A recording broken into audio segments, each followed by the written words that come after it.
नमस्कार, मैं हूं आपके साथ नावेद माजिद और आप देख रहे हैं सी न्यूज़ भारत। वक्त हो चुका है न्यूज़ बुलेटिन का, जिसमें हम जानेंगे कि कहां रामनवमी के पावन अवसर पर कई कार्यक्रम हुए आयोजित, कहां गरीब की झोपड़ी में लगी आग। साथ ही जानेंगे कि कहां पुलिस और बदमाशों के बीच दिन दहाड़े हुई मुठभेड़। इन सभी खबरों पर चर्चा करेंगे विस्तार से। औरंगाबाद जिला बिहार के श्री बिहार पुइया गांव के पास होली एंगल्स पब्लिक स्कूल का उद्घाटन केरल और नागालैंड के पूर्व राज्यपाल निखिल कुमार सिंह के द्वारा किया गया।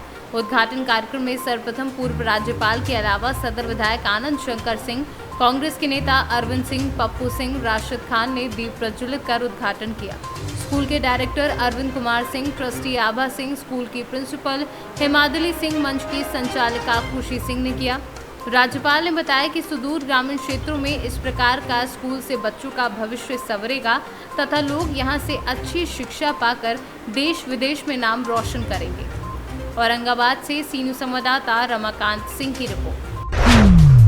महेशपुरा रोड गिरवर नगर आराजी लाइन के रहने वाले हरिशंकर पुत्र बंशी, जो मजदूरी का काम करते हैं, अचानक उनकी झोपड़ी में आग लग गई, जिसमें घर में रखी गृहस्थी का सामान, कपड़ा, खाने पीने का सामान, गेहूं, मटर आदि जलकर खाक हो गया।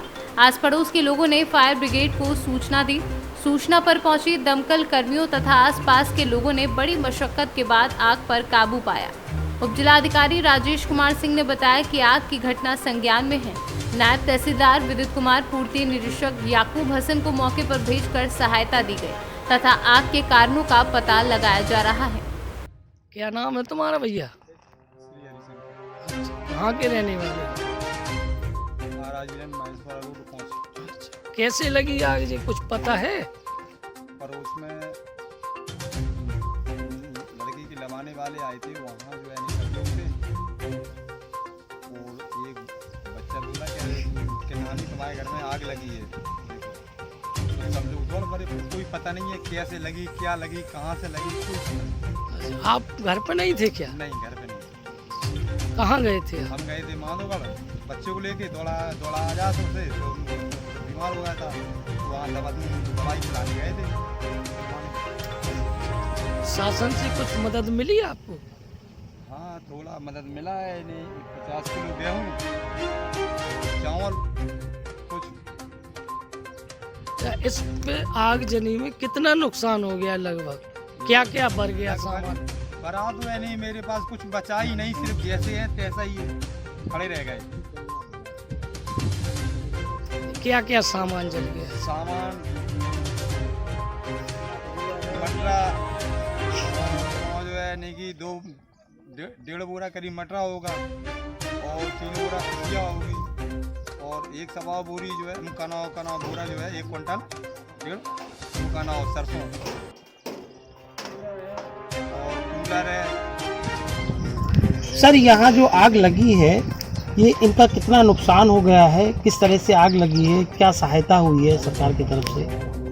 अभी मूल्यांकन किया जा रहा है। हमारे लेखपाल साहब लगे हैं, सदर के अमीन साहब लगे हैं, और मूल्यांकन जैसे ही होगा वो छत पूर्ति का जो भी मूल्यांकन के आधार पर आंकड़ा आएगा, उस आधार पर इनको जो भी सहायता शासन की तरफ से अनुमन्य है वो दी जाएगी। अभी फ़िलहाल हमने ये किया है कि हमने अपने सप्लाई इंस्पेक्टर साहब के साथ मिलकर इनको अभी खाद्यान्न उपलब्ध करा दिया है, जिससे कि इनका जो आज का शाम का भोजन है वो बन जाएगा।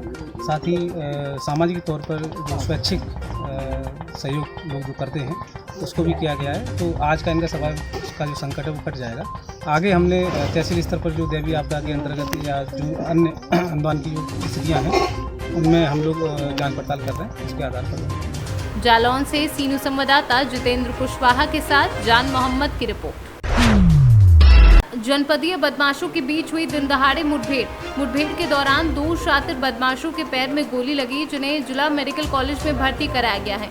पुलिस मुठभेड़ में घायल दोनों शातिर बदमाशों के ऊपर दर्जन भर से अधिक मुकदमे दर्ज हैं। मुठभेड़ के दौरान 2 बदमाश फरार हो गए हैं। वहीं मुठभेड़ की सूचना के बाद जिला मेडिकल कॉलेज पहुंचे एसपी सतपाल अंतिल। देखिए, ये जनपद प्रतापगढ़ में कोडोर थाना क्षेत्र के अंतर्गत एक मुठभेड़ हुई है, जिसमें कि आत्मरक्षा पुलिस के द्वारा फायरिंग किए जाने के फलस्वरूप 2 बदमाशों को गोली लगी है। इसमें से एक बदमाश, इसका नाम लालू है, जो कि अमेठी जनपद का रहने वाला है। इसके ऊपर 12 से ज़्यादा अभियोग पंजीकृत है। ये 4 लूटों में वांछित चल रहा था और इसी प्रकार से जो दूसरा बदमाश है उसका नाम मुकेश है, जो कि कोडोर थाना क्षेत्र का ही रहने वाला है। ये हिस्ट्री शीटर भी है और इस पर 12 से ज़्यादा मुकदमे पंजीकृत है। ये 6 रूट में अभी तक बातचीत चल रहा था। ये इनका एक साथी है जो कि मौके से फरार हुआ है, जिसके लिए बॉम्बिंग की जा रही है। ये तीनों के तीनों ये एक अंतर जनपदीय गैंग है, जिनके द्वारा अमेठी, सुल्तानपुर, प्रतापगढ़ और जौनपुर में लूट की घटनाओं को अंजाम दिया गया है। जनपद से कई सारी लूटों का इसमें खुलासा हुआ है। इनके पास से एक लूट की पल्सर मोटरसाइकिल, 2 तमंचा, 4 खोखा कारतूस, 2 जिंदा कारतूस बरामद हुए हैं। इनके द्वारा दोपहर के टाइम पे 2 बजे से लेकर 5 बजे तक इस प्रकार की घटनाओं को अंजाम दिया जाता था। मुझे आशा है कि इस गैंग के बस्ट हो जाने से जनता के बीच में सम्मान और सुरक्षा की भावना और प्रबल होगी। ये अंतर जनपदीय लुटेरे हैं जो इनके द्वारा प्रतापगढ़, अमेठी, जौनपुर और सुल्तानपुर में लूट की कई सारी घटनाओं को अंजाम दिया गया है।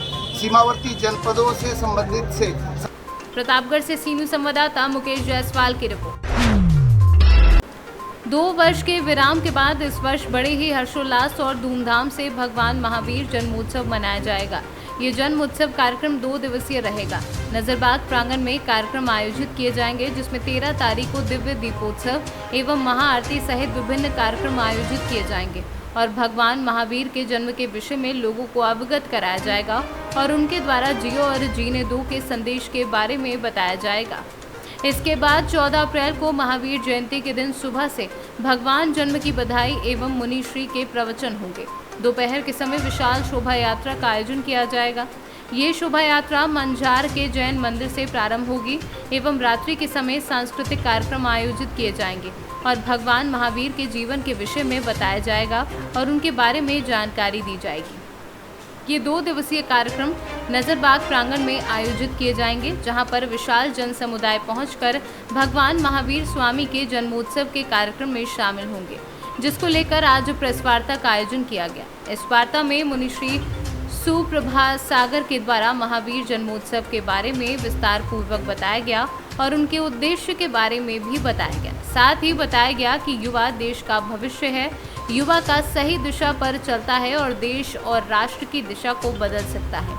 युवाओं को बड़ों का आशीर्वाद लेकर अच्छे कार्य करने चाहिए और अपना और अपने देश का नाम गौरवान्वित करना चाहिए। इसके साथ ही जियो और जीने दो के बारे में बताया गया कि ये सिर्फ मानव के लिए नहीं है, बल्कि पशुओं के लिए भी कहा गया है। सभी को जीने का अधिकार है और सभी के जीवन की रक्षा करनी चाहिए।